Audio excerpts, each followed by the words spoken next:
Hello दोस्तों, कैसे हैं आप सब। चलिए शुरू करते हैं। आज मैं ये जो वीडियो रिकॉर्ड कर रहा हूँ, ये कर रहा हूँ मैं 16 तारीख को वीडियो रिकॉर्ड। ठीक है। तो अब अपने पास जो है टोटल 15 दिन बचे हुए हैं। ठीक है। अब ये जो 15 दिन है, क्योंकि उसके बाद तो सीधा फिर 1 तारीख से तो फिर आपके पेपर ही, आप ये सोच लो कि 3 तारीख का पेपर है तो पेपर के लिए तैयारी करने लग जाओगे। ठीक है। तो कुल मिला के ये 15 दिन है, तो 15 दिन के अंदर क्या कर सकते हैं हम, मैक्सिमम कितना पॉसिबल है। चाहे आप फर्स्ट ग्रुप दे रहे हो, चाहे आप सेकंड ग्रुप दे रहे हो, दोनों के लिए ये वीडियो है। ध्यान से सुनना, लास्ट तक देखना। स्टेप वाइज बताऊंगा कि किस तरीके से 15 दिन का मैक्सिमम यूटिलाइजेशन कर सकते हैं आप, और अपने कॉन्फिडेंस को इस लेवल पे लेके जा सकते हैं कि भैया पेपर आएगा तो एकदम बिल्कुल अच्छे तरीके से पेपर अटेम्प्ट कर सकता हूं मैं। ये जो कॉन्फिडेंस है, ठीक है ना, ये कैसे लेके आएंगे। तो चलिए शुरू करते हैं।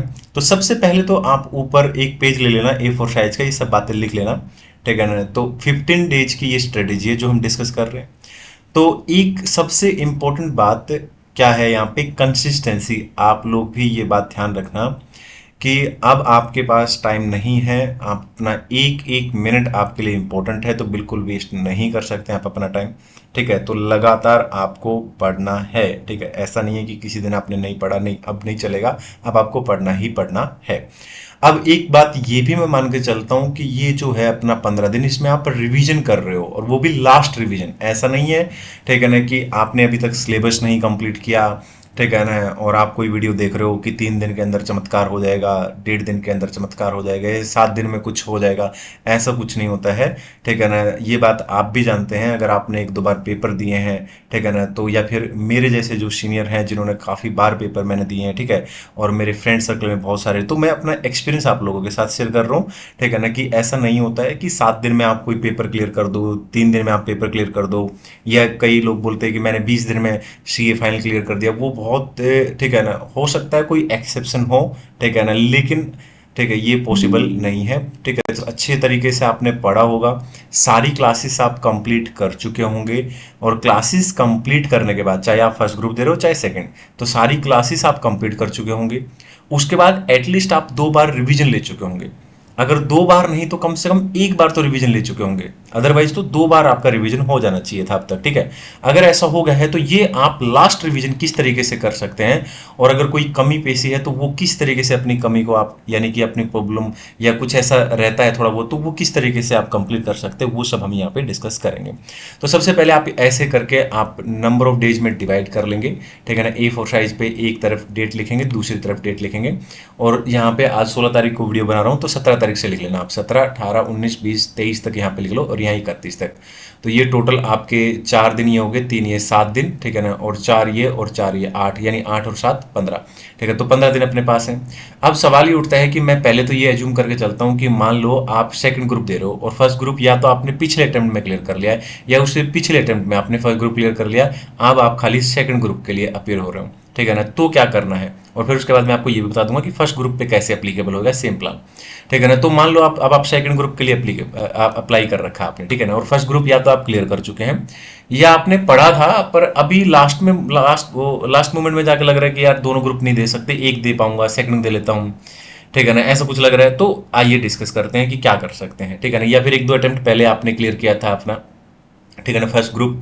तो ऐसे केस में फर्स्ट ग्रुप तो आपने एक बार पढ़ लिया होगा, ठीक है ना, जो भी मतलब फर्स्ट ग्रुप के सब्जेक्ट्स थे आपने 3 वो पढ़ लिए होंगे। सेट ए सेट बी आपने दिया तो वो भी आप पढ़ चुके होंगे, तो वो सब्जेक्ट आप पढ़ चुके होंगे। तो अब बचता है DT और IDT। तो IDT और DT का भी आप 2 बार रिवीजन ले चुके होंगे, है ना। तो अब ये 15 दिन में आपको DT और IDT ही पढ़ना है, IBS नहीं पढ़ना है, क्योंकि IBS का मतलब ही क्या है कि ये 7 पेपर को किस तरीके से मर्ज करके एक पेपर बनाए। ठीक है ना। तो उसमें आप कितनी भी केस स्टडी प्रैक्टिस कर लो, केस स्टडी आपको नहीं मिलने वाली है। अभी तक जितने भी पेपर आए हैं कोई केस स्टडी रिपीट नहीं हुई है, ठीक है ना। प्लस में ऐसा भी नहीं है, तो उसमें आप सिर्फ ये देख सकते हो, अगर आप केस स्टडी 1-2 प्रैक्टिस करो, 10-20 प्रैक्टिस करो, तो उसमें आप ये देख सकते हो कि किस तरीके की केस स्टडी है, और हम कोई चीज ढूंढ पा रहे हैं या नहीं ढूंढ पा रहे हैं। ठीक है ना। बस आई होप आपको क्लियर होगा। तो अब क्या है कि आपको ये बातें जरूर ध्यान रखना है, ठीक है ना। अगर आप सेकंड ग्रुप दे रहे हो तो DT IDT में आप ये चेक कर लेना कि आपको जिस भी टीचर की आप क्लास ली है उनकी बुक आपने ढंग से सब कुछ पढ़ लिया होगा, कोई नोट ऐसा कोई कॉन्सेप्ट ना हो जो आपने पढ़ा ना हो। ठीक है। ओके। या बहुत ज़्यादा इंपॉर्टेंट कॉन्सेप्ट्स हैं तो वो तो आपको एकदम बिल्कुल याद होंगे अभी एकदम बिल्कुल, है ना। और अगर एक होता है ना कि बिल्कुल लेस इंपॉर्टेंट है तो उनकी भी अंडरस्टैंडिंग एटलीस्ट आपने ले ली होगी। प्लस में कंपाइलर जिन भी टीचर की आपने क्लास ली उनका कंपाइलर पूरा 100% आपने सोल्व कर लिया होगा, ठीक है ना, कोई क्वेश्चन छोड़ा नहीं होगा।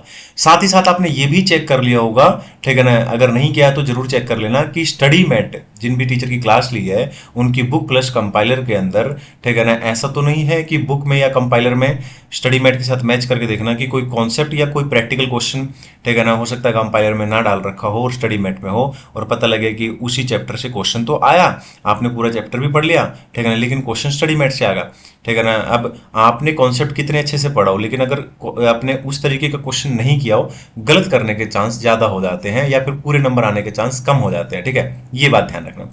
इसके साथ साथ ये 5 चीजें मस्ट हैं जो आपने कर ली होंगी, नहीं की हैं तो जरूर कर लेना, ठीक है ना, ये मस्ट है, आपको करना ही करना है। आई होप ये आपने कर लिया होगा, ठीक है ना। डीटी आईडीटी का आपने जो है आरटीपी कर लिया होगा, ठीक है ना, मस्ट है, आरटीपी आपने कर लिया होगा। मैं पहले ही बोल रहा हूँ आईबीएस के लिए आपको कुछ करने की जरूरत नहीं है। आईबीएस के लिए सिर्फ क्या करने की जरूरत है, ठीक है ना, फर्स्ट ग्रुप और सेकंड ग्रुप, सेट ए और सेट बी जितने भी पेपर हैं टोटल 7, वो आपने एक बार भी पढ़ लिए होंगे, ठीक है ना, उनका हल्का सा फिर अंडरस्टैंडिंग ले लिया होगा, बस आपको इतना पता होना चाहिए कि कौन सी चीज कहाँ दे रखी है, ठीक है ना। ओके ओके, अब यहाँ आ जाते हैं। तो आरटीपी आपने पढ़ ली होगी, जैसे आईडीटी है या डीटी है तो आपने जो लेटेस्ट आरटीपी है अपनी सितंबर 25 की वो आपने पढ़ ली होगी। एमटीपी 1 और एमटीपी 2 दोनों आपने कर लिए होंगे अच्छे तरीके से, कोई क्वेश्चन ऐसा नहीं होना चाहिए जिसमें आपको डाउट हो, ठीक है। साथ ही साथ सितंबर 25 के अंदर अगर आपने नई क्लास ली है तो अच्छी है, अगर नहीं ली नई क्लास पहले ली थी तो आपने अमेंडमेंट जरूर कर ली होंगी सितंबर 25 के अंदर, ठीक है ना। तो सितंबर 25 में वैसे ही बहुत ज्यादा अमेंडमेंट आती नहीं है, ठीक है ना। तो लेकिन जो भी है वो आपने एटलीस्ट आपने पढ़ ली होंगी, 3-4 बार उनका रिवीजन कर लिया होगा, आपको आती होंगी जरूर, वहां से क्वेश्चन आएगा आपको, है ना। नहीं किया तो आप आईडीटी के अमेंडमेंट मेरे वीडियो से देख सकते हो, चैप्टर वाइज मैंने डाल रखी है। आईसीएआई के एमसीक्यू जरूर कर लिए होंगे आपने, ठीक है ना। बहुत सारे लोग क्या करते हैं ना, डीटी और आईडीटी के एमसीक्यूज जो है ना, ठीक है ना, वो बहुत ज्यादा कर लेते हैं कि 200 एमसीक्यू कर लेंगे, 500, ऐसा करने की जरूरत नहीं है। आप आईसीआई के जो एमसीक्यू हैं, जैसे आईडीटी के 35 एमसीक्यू हैं आईसीआई ने दे रखे हैं, ठीक है, तो वो आप कर लो, ठीक है ना, उन्हीं का 4 बार आपने रिवीजन ले लो, ठीक है ना, तो उनका आपने कर लिया होगा 2-3 बार रिवीजन और एक बार अभी आप 1-2 बार अभी कर लोगे तो कोई क्वेश्चन ऐसा ना हो कि छूट जाए, है ना। उसमें से कुछ क्वेश्चन तो ऐसे होंगे जो आप खुद बना लोगे, 6 नंबर के, 8 नंबर के, 10 नंबर के, 12 नंबर के, ऐसे क्वेश्चन होंगे जो कि मतलब आप खुद बना लोगे। आपसे हो रहा होगा कि अरे यार मैंने 2 बार बुक पढ़ ली है, कंपाइलर पढ़ लिया है, सब कुछ आ गया मेरे को, अब मैं जब एमसीक्यू कर रहा हूँ तो 35 में से 25 एमसीक्यू तो बिल्कुल आराम से सोल्व होंगे, 10 एमसीक्यू में से कुछ थोड़े से ऐसे होंगे जो लग रहा हो कि अरे ये तो 4-5 एमसीक्यू ऐसे हैं जिनमें थोड़ी सी ज्यादा दिक्कत हो, तो उनको एकदम अच्छे से कर लेना, ठीक है ना। तो इससे क्या होगा कि आपके पूरे एमसीक्यूज अच्छे से ढंग से कवर हो जाएंगे। और कई बार क्या होता है ना कि एमसीक्यूज तो सिमिलर एमसीक्यू रिपीट हो जाते हैं, बहुत बार होते हैं, ठीक है ना, डीटी में, आईडीटी में, ठीक है ना। तो आईडीटी में तो मोस्टली आईडीटी में आपको मतलब, ठीक है ना, एमसीक्यूज ऐसे दिखेंगे, कोई बड़ी बात नहीं अगर आपने ये प्रैक्टिस किए होंगे, ठीक है। तो ये सारी चीजें होगी होंगी, तो एटलीस्ट आपने 2 बार पहले रिवीजन ले लिया होगा, एक बार रिवीजन अभी आप ले लोगे, ठीक है ना। और ये सारी चीजें डीटी और आईडीटी की ये सब चेक कर लेना कि इनमें कुछ छूटा ना हो, ठीक है ना, ऐसा ना हो कि कुछ रहेगा हो, ठीक है। तो आपको कुछ छोड़ के नहीं जाना है। अब यहाँ पे आ जाते हैं कि ये जो 15 दिन है, इन 15 दिन के अंदर 2 चीजों का स्पेशली ध्यान रखना आपको। पहला तो ये कि आपको कम से कम 12 से 14 घंटे तो पढ़ना ही पढ़ना है, ठीक है ना। अगर आपको नहीं पता है कि 12 से 14 घंटे की सीटिंग कैसे लें तो उसके लिए भी मैंने अलग से सेपरेट वीडियो बना रखा है, गाइडेंस वीडियो की प्लेलिस्ट बना रखी है, उसमें देख लेना आप लोग, ठीक है ना, कि 12 या 14 घंटे किस तरीके से आप पढ़ सकते हैं, ठीक है। तो 12 से 14 घंटा तो एटलीस्ट आपको पढ़ना ही है। सारा दिन आपके दिमाग में बस एक ही चीज होना चाहिए कि यार मेरे को पढ़ना है, अभी मैंने ये काम कर लिया, अगला प्लान क्या है मेरा, ठीक है ना। ओके, तो मतलब दिमाग को मौका नहीं देना है कि वो कहीं किसी सेकंड थॉट पे जाए और वहां पे 1 घंटा वेस्ट कर दे आपका, ठीक है ना, या फिर कहीं पे आप बाहर चले जाएं, या फिर इन एनी केस आप मोबाइल उठा लेते हैं तो पता लगे 3 घंटे बर्बाद कर लिए। ये सब तो अब नहीं करना है, ये तो टाइम जा चुका है, आपको 2-3 महीने पहले ही छोड़ देनी चाहिए थी सब बातें, तो है ना। इसके अलावा नींद जरूर ले लेना, ठीक है ना। जो लोग ये सोच रहे हैं ना कि मैं पेपर के टाइम पे बहुत एक्टिव रहूं, देखो पता क्या होता है, जब आप पेपर देते हो ना तो भले ही आपने कितनी अच्छे से पढ़ाई की हो, कितने रिवीजन किए हो, कुछ भी आपने कितना भी किया हो, लेकिन अगर आप पेपर के टाइम पे आप बढ़िया तरीके से फिजिकली और मेंटली वहां पे प्रेजेंट नहीं होंगे ना, बार बार आपका दिमाग कहीं और जा रहा है, नींद आ रही है आपको या आप बीमार हैं, तो आप प्रॉपर 100% आप फोकस नहीं कर पाएंगे पेपर में, और जिसकी वजह से सिली मिस्टेक होंगी छोटी मोटी कैलकुलेशन के अंदर या कॉन्सेप्ट के अंदर, या धीरे धीरे लैक ऑफ कॉन्फिडेंस आ जाएगा पेपर के अंदर, फिर धीरे धीरे गिव अप करना शुरू कर दोगे आप पेपर में। ठीक है ना, जहां आप 80 नंबर के सोच रहे थे कि 80 नंबर लेके आऊंगा, 70 नंबर लेके आऊंगा, फिर ऐसा लगने लग जाएगा कि यार ये 70 नंबर का भी अटेम्प्ट नहीं हो रहा पेपर। ठीक है, तो ये ने ध्यान रखना। तो आप लोगों ने ये इसके साथ कॉम्प्रोमाइज मत करना, नींद के साथ नींद पूरी ले लेना, 8 घंटे आराम से सोना। ठीक है ना, 24 घंटे में से अगर 8 घंटे भी सोते हो ना, ठीक है ना, तो भी आपके पास 16 घंटे हैं, और 16 में से आप 12 से 14 घंटे आराम से निकाल सकते हो, क्योंकि अब सिर्फ आपको पढ़ाई करनी है। ठीक है ना, वो 2 घंटे भी बस आप खाना खा लो। ठीक है ना, थोड़ा सा हल्का सा ब्रेक ले, 2-3 बार जो ब्रेक ले रहे हो आप खाने के लिए स्पेशली। ठीक है ना, ओके। आधा घंटा आप शाम को, ठीक है, इधर थोड़ा सा शाम को आप थोड़ा बाहर जा सकते हो पार्क में आधा घंटे के लिए, है ना। ऐसा नहीं कि बहुत ज़्यादा टाइम वेस्ट करना है, तो वो 2 घंटे इस तरीके से यूज कर सकते हो, है ना। तो बाकी आपको बस पढ़ना है। ठीक है, तो इस तरीके से ना पूरा अच्छे से फोकस करना है आपको। ठीक है ना, फिर से मैं बोल रहा हूँ, डीटी और आईडीटी में ये सारी चीज़ें आपने कवर कर ली होंगी जो मैंने बताई है। ठीक है ना, फिर आपको अच्छे नंबर आने ही आने हैं डीटी और आईआईटी में। आईबीएस के लिए फिर से बोल रहा हूँ, आपको आईबीएस के लिए कुछ भी करने की ज़रूरत नहीं है। आईबीएस की कोई स्पेसिफिक बुक फॉलो करने की नीड नहीं पड़ेगी। अगर आपने सभी सब्जेक्ट्स की क्लासेस ली हैं, तो जिन भी रिस्पेक्टिव फैकल्टी की, जिन भी टीचर्स की आपने क्लासेस ली हैं, जो भी हमारे टीचर हैं वो सब अच्छा पढ़ाते हैं डेफिनेटली, है ना। तो उनकी बुक में सब कुछ कवर होगा, तो उससे आपको ना कॉन्फिडेंस रहता है। आप जिस चीज़ से एक बार पढ़ते हो ना, जिस बुक से, उसी बुक से बार बार पढ़ें। ठीक है, तो आपने जिस सब्जेक्ट की क्लास जिन टीचर से लिए, उसी बुक को साथ में लेके जाएं। ठीक है ना, उन्हीं का कंपाइलर लेके जाएं। ठीक है, तो उसमें से आपको पेपर मिलेगा, तो वहां से आपको ढूंढने में आसानी रहेगी। ठीक है ना।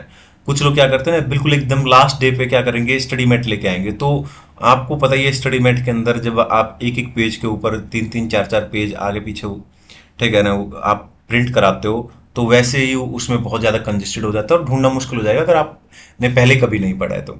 ठीक है ना, तो मैं ये मानता हूं कि अगर आप सेकंड ग्रुप दे रहे हो खाली, तो आप फर्स्ट ग्रुप या तो क्लियर कर चुके हो पिछले अटेम्प्ट में, तो आपका सेकंड ग्रुप आराम से हो जाएगा। अभी सिर्फ डीटी आईडीटी पढ़ना है आपको। ठीक है ना, ओके। सेट ए और सेट बी आप पढ़ चुके होगे, एटलीस्ट आपने 1 बार 2 बार 3 बार आपने पढ़ा हुआ है, डेफिनेटली पढ़ के फिर रिवीजन करके तब आपने ढंग से पेपर दिए होंगे। और उसी टाइम पे आपने सोचा होगा कि आईबीएस के लिए भी मैं सेम टाइम पे तैयारी कर लेता हूँ, ऐसा ना हो कि डबल डबल मुझे पढ़ना पड़े। ठीक है ना, साथ में आपने सेट ए वगैरह या तो आपने पढ़ लिया था या पेपर क्लियर कर दिया था, तो भी आपको उसका आता होगा। ठीक है ना, तो वही सब बुक्स आपको साथ में लेके जानी है। डीटी आईडीटी भी जिन टीचर्स की आपने क्लास ली है, वही साथ में आपको लेके जानी है। ठीक है ना, ओके। आई होप क्लियर है। तो फर्स्ट ग्रुप का क्या है, फर्स्ट ग्रुप में 3 सब्जेक्ट हो जाएंगे, तो 3 सब्जेक्ट में अकॉर्डिंगली सेम चीजें रहनी है सब कुछ। तो तीनों सब्जेक्ट का यही देख लेना, बुक, कंपाइलर, स्टडी मेट। ठीक है ना, आरटीपी, एमटीपी 1, एमटीपी 2। ठीक है ना, प्लस में अमेंडमेंट्स वगैरह अगर कोई हैं तो वो आईसीआई के एमसीक्यूज वगैरह। ठीक है ना, तो ये सारी चीजें आपको फर्स्ट ग्रुप के अंदर भी उसी तरीके से सब कुछ चेक कर लेनी है। ठीक है, कुछ छूटना नहीं चाहिए, और वही 12 से 14 घंटे का टाइम ही रहेगा। ठीक है ना, वही नींद का तरीका भी, मतलब वही 8 घंटे की नींद लेनी है, और आप 2 बार रिवीजन कर चुके होंगे फर्स्ट ग्रुप अगर दे रहे हो तो। ठीक है ना, तो आप ये लास्ट रिवीजन समझ लो अपना। ठीक है ना, क्योंकि इसके बाद सीधा फिर आपको 1 तारीख से, ठीक है ना, आप अपना जो है पेपर की तैयारी करना शुरू कर दोगे, पहले वाले पेपर की। ठीक है ना, तो ये सब चीजें हैं, और 15 दिन है, लगे रहो, लगातार पढ़ो। ठीक है ना, अपने जो दिमाग है उसको कोशिश करो कि सिर्फ वो पढ़ाई सोचे और कुछ सोचे ही ना। सेकंड थॉट आते ही कभी कभी हम, जैसे ही सेकंड थॉट आता है नेगेटिव, वो एकदम से कई बार इतना हावी हो जाता है कि वो 1-1.5 घंटा खराब कर देगा हमारा। ठीक है ना, और फिर हमें वो गिल्ट भी महसूस होने लगती है अंदर से कहीं ना कहीं, कि यार अभी मैंने 1.5 घंटा 2 घंटा बर्बाद कर दिया, मैं क्या कर रहा हूँ, आंखों से आंसू बह जाते हैं, इतना गिल्ट लगने लगता है। ठीक है ना, तो ये सब चीजें नहीं करनी है। ठीक है, और आईडीटी का अगर आपने कुछ भी अभी तक नहीं पढ़ा है, अगर कोई स्टूडेंट ऐसा है जिसने आईडीटी कुछ भी नहीं पढ़ा है, तो आईडीटी के मैं कल से वीडियो डालूंगा, जितना भी सिलेबस है कंप्लीट सिलेबस। ठीक है ना, मैं पूरा सिलेबस 15 दिन के अंदर आपको यूट्यूब पर रिवीजन के लिए दे दूंगा। ठीक है ना, सुपर फास्ट रिवीजन, और जिसके अंदर मैं पूरा चैप्टर के अंदर जो इंपॉर्टेंट क्वेश्चन है वो भी बताऊंगा आपको क्या क्या है। ठीक है ना, और सारे क्वेश्चन किस तरीके के आ सकते हैं, एकदम सुपर फास्ट रिवीजन रहेगा। ठीक है ना, और उसमें पूरा चैप्टर मैं आपको कराऊंगा। ठीक है ना, बस आप अच्छे तरीके से उसको करना, बार बार उसको रिवीजन कर लेना, और वीडियो बहुत शॉर्ट होंगे।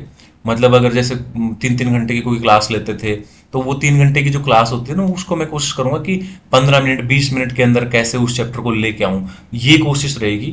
ठीक है ना, वही नोट्स मैं आपके साथ शेयर कर दूंगा। आपको बस इतना करना होगा, ठीक है ना, कि वो नोट्स एक दो बार रिवीजन करके आप अपना सीधा कंपाइलर उठाओ और क्वेश्चन बना लो, अगर आईडीटी अभी तक आपने नहीं पढ़ा तो। ठीक है ना, फिर आरटीपी एमटीपी, और मैंने ना श्योर शॉर्ट की प्लेलिस्ट भी बना रखी है अलग से। ठीक है ना, सितंबर 25 के लिए, जिसमें मैं कम से कम 100-150 क्वेश्चन डालने वाला हूँ। ठीक है, काफ़ी क्वेश्चन में डाल चुका हूँ, 15-20 क्वेश्चन में डाल चुका हूँ, और बाकी क्वेश्चन अब कल से रेगुलर आपको सारी चीज़ें मिलने वाली है। ठीक है, तो लगे रहो दोस्तों। ठीक है, और सितंबर 25 के अंदर पेपर अच्छा आएगा बुरा आएगा, वो सब चीज़ें बात की होती हैं।